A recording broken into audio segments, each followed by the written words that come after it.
আমার নাম অয়ন্তিকা শিকদার। আমি একটা কবিতা বলবো।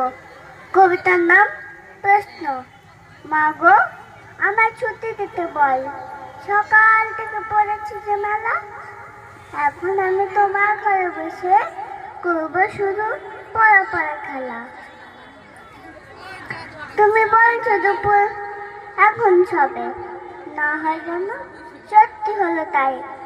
একদিনও কি দুপুরবেলা হলে বিকেল বলে মনে করতে নাই? আমি তো বেশ থাকতে পারি মনে, সূর্য ডুবে গেছে মাঠের শেষে।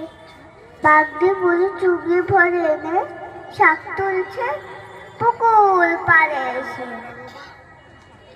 আধার হলো মাদা গাছের তল, কালি হয়ে এলো দিঘির জল। হাতের থেকে এলো সবাই ফিরে, মাঠের থেকে এলো চাষের দল। মনে করো না উঠলো সাঁঝের তারা, মনে করো না সন্ধে হলো যেন। রাতের বেলায় দুপুর যদি হয়, বিকেল বেলায় রাত হলো কেন?